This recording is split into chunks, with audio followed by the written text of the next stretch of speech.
Lights, camera, action.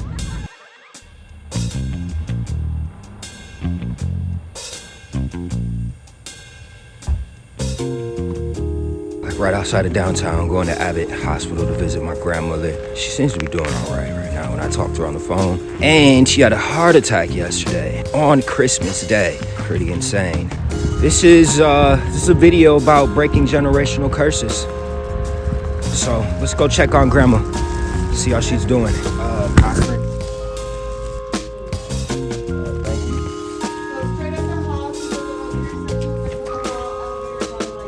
Okay. Got it.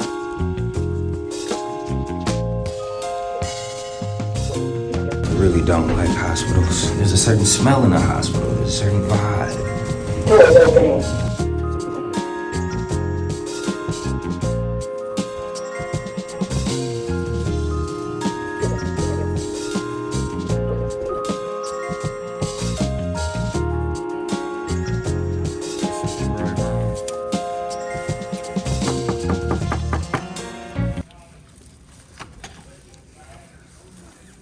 Hello?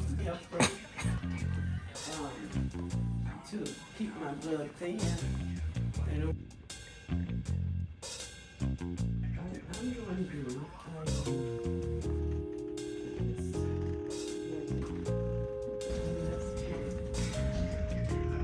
doing good. But I'm okay. I'm okay, baby. You can pray for grandma. That's what you can do. Prayer changes things. They said that if things go well tomorrow, that I might be going home Wednesday. So that's a big blessing because we're already speaking into action. Things will go well tomorrow. Okay, baby, I'm glad. You know I always want to hear your voice. All right, babe. Okay, love you. I've always loved taking care of babies and children, but the babies were my main thing, and the little ones that could walk around and talk a little, so they seemed like little people. You know, the things that they would do and the way they would act, it was just amazing to me. My spirit was so that they would always take to me too. It was just something about it. And where did all that start? Well, I was born in Macova, Arkansas, a little town in Arkansas. What year was that, Grandma? 1941. It was a very small town. I don't think we had 1,000 people. Everybody knew everybody. And I went to an all-black school, graduated from there in, I want to say 59. But I'm not for sure, but I think we only had 38 people in our class, and we were one of the biggest classes. We thought we were really on the ball because we had 38 people graduating. My mother was married. She had 2 children, and then her and my dad got divorced. She had a babysitter for us, and one day she said she came home from work early, and there I was in the back crawling around in mud and dirt and mushy mud. She said, oh, that just hurt her so. My grandmother, who lived way out in the country, we would say suburbs now, she took and walked me and my sister out there and left us because she said, I can't work and know that they're not being taken care of. But I was nursing at the time, and every day when she got off work, she would walk out there, my grandmother said, and nurse me. And then she'll go back and go to work. And the next day she would repeat it. How old were you? I was probably not even 2 years old. I was still just a baby. In fact, she said I was crawling around, so I probably wasn't even that old. So she would walk you all the way to grandma's, to your, how long was that walk? A long walk. I imagine like miles. 15 or 20 miles. Dang. But in those days, that's how we got around mostly, is walking. Until my grandmother invested in a wagon and a horse. And then we could, I remember our horse was named Charlie. And when we wanted to go downtown on Saturdays, instead of walking like we usually did, we would go in the wagon. Wow. And I remember lots of times we'd be in the wagon, it'd start raining, and she would keep like quilts or something in there, and we'd cover our heads because we'd be sitting in the back, and she'd be up there driving. Oh dear, that was fun. Every Saturday, the black people went downtown and stood on the corner. They did their shopping or whatever, but they would just all meet there from all over the area and stand on that corner and talk. Wow. Mm-hmm. That was like the spot. The spot. And they knew every Saturday. Yesterday you told me a story about what it was like in school when you was growing up. It was an all-black school, so naturally we had all-black teachers. Yeah. They could spank you if they thought that you got out of hand or you didn't do your lesson like you were supposed to. And one day they had a substitute teacher, and she whooped me for some reason. I don't even remember what, because I'm not bragging, but I never was a bad child in school. Yeah. I think I had one fight out of all the 12 years that I went there. She put me in my hand so hard my hand swelled up just like that. And when I went home and my grandmother saw it, she got me by my hand and she said, let's go. And we walked to that lady's house and she told her. Yeah, I knew where she lived. Yeah, she knew where she lived. She told her, you come out because you should never have did that to. She called me Gertrude. She said, you never should have did that to Gertrude. And the lady wouldn't come out. She said, you gonna come out. And she knocked on the door and the lady wouldn't answer the door. So she finally told her. She said, if you ever put your hands on Gertrude again, ever, she said, you won't be living to tell it. She sure did. And that lady never touched me again. Yeah. And the teachers there were genuinely, most of them. Now, this teacher that hit me, she was a substitute teacher. She didn't even teach her. My grandmother said, you're not a teacher anyway. But most of the teachers there genuinely cared about you. Yeah. They push you. And the only way they knew for pushing was to spank. If you know. Yeah. When we had plays and stuff like that, you didn't act to play a part. They told you, you're going to play this part and you're going to learn this. And you learned it. Because they genuinely cared. Now, since we went to all of students together, integrated, it just, some of them care, but some of them do not care. Because you're black, they think that you're not capable of learning like a white child. But we all are capable of learning. Absolutely. And some of us are more capable. My job that I had at the bank, people with high degrees would be in that position, the position that I had. And I was very good, but I didn't have no PhDs and all that, but I had a lot of common sense. Some people just don't have it. God help us. After staying with my grandmother and finishing school, I really wanted to go to school to be a nurse, but I never pursued it. I met my childhood boyfriend. First time I saw him, I didn't know him. I seen him across the street, and I told this girl, I said, that's going to be my husband. And we got married. Oh, George.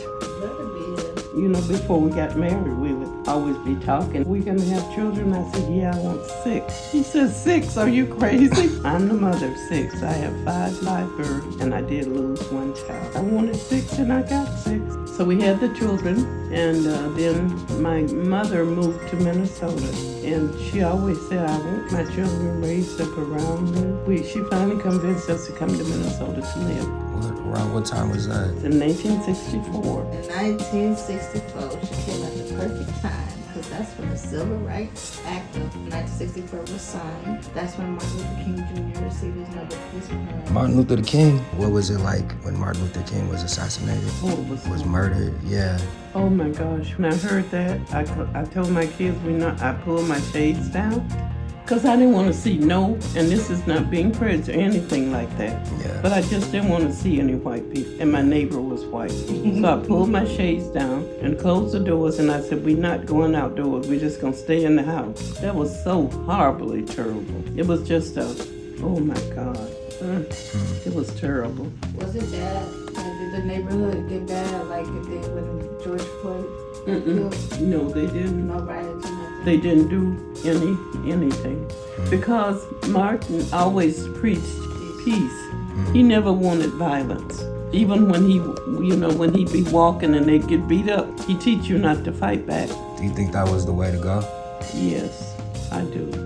I came here, my mom was working at the university, so I went to work at the university also as a maid.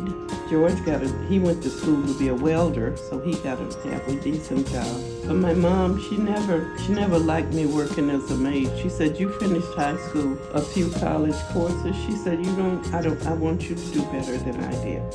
So she finally talked me into quitting. I did, and I got a job at First National Bank. I was there approximately about 30 years. Wow. A lot happened. Wow. In that time. And then finally I retired. I slipped and fell at the bank on the steps and really injured myself bad, but I continued to work as long as I could. But finally, I really had to go out on disability because it wasn't a good environment. And my doctor had called me and told me to get away from there because there were a lot of prejudiced people at the bank. One day the doctor called. I was very upset, and he just said, leave and don't go back. So I went out on disability. It was a good thing because it seems like God had a plan, because as soon as I quit work, then my husband started having lots of trouble with his back. He had to have so many surgeries. Things just worked out for it was like God had a plan. How many grandchildren do you have? With grands and great-grands, 39. That's counting the grands and the great-grands, approximately. Okay. What would you say was the biggest turning point for you? It probably was when I took on the children. I took on the children.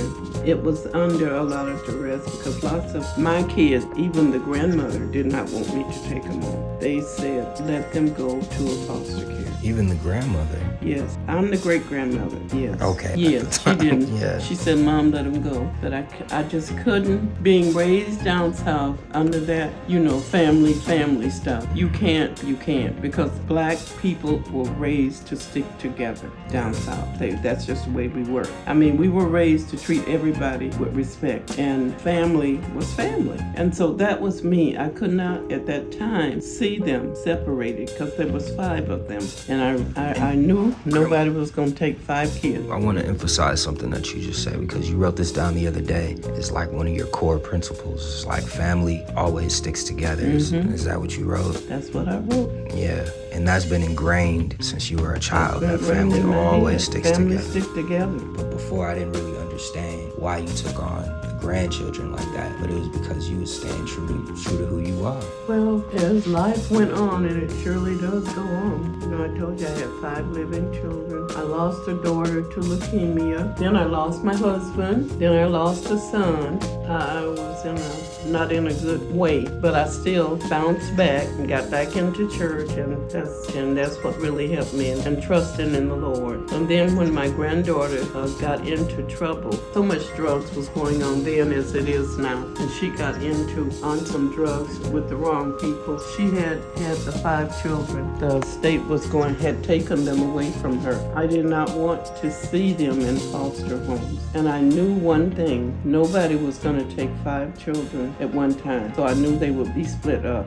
My goal was to keep them together because they didn't have their mother anymore. And I thought they would be better if they had each other to lean on. I kept them, and God really blessed me, because when I would take them someplace, people would say, oh my Lord, how do you do it? But I said, it's not me, it's God. Helped me and protected me. And I never realized too that how much I really had to give up. As it happened, it happened. But my own kid did not want me to take them because they thought it would be too much on me. But God kept me going, and I did the best that I could to keep them. We made it, but it wasn't easy. We always knew we were family, and they always knew that I loved them. And that's what I think was most important, to know that no, we didn't always get along. No, we didn't always agree. But that one basic thing, love. I know she loved me, and I know they loved me as best as they could. But they were all drug babies, so they weren't easy to raise.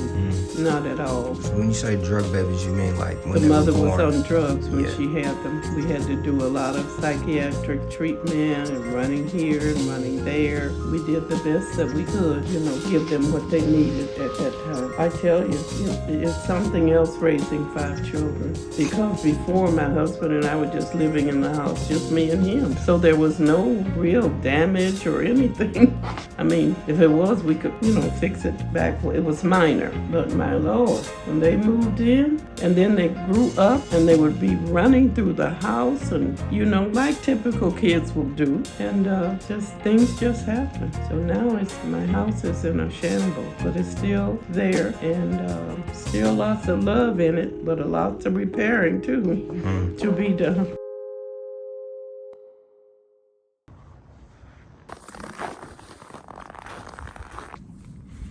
Alright, so I pulled up at Grandma's house. We're gonna run in here real quick and get a quick look at like what's really going on in here.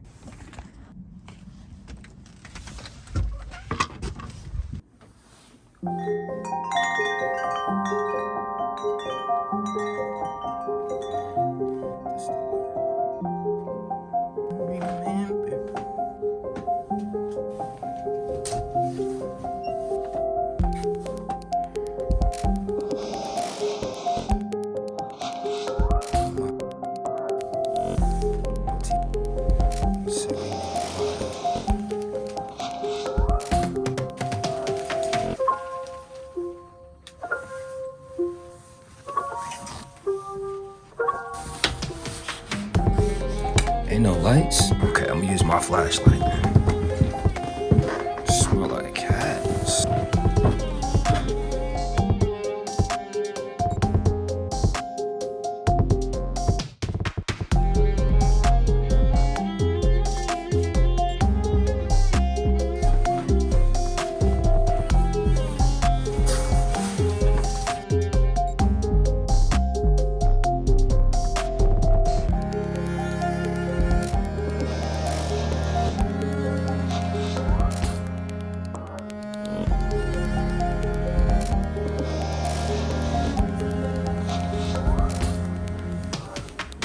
This is why we need some extra loving.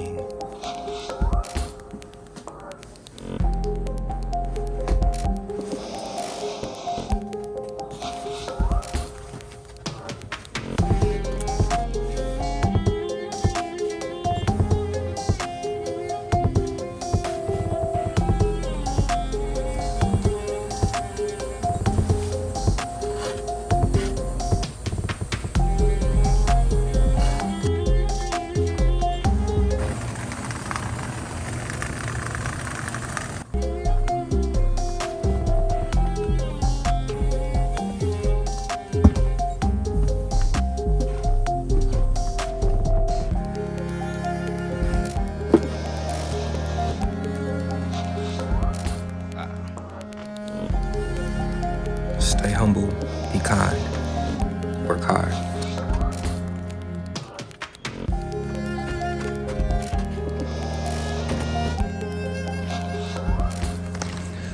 Let's see what happens when we intentionally, spiritually. Let's just see what happens when we choose to break generational curses and just change things in our family. All the things that happened down through the years, there's one thing I always said to God. I don't understand it all the time, but I trust you. And if I trust you, I have to accept it and keep going. Yes.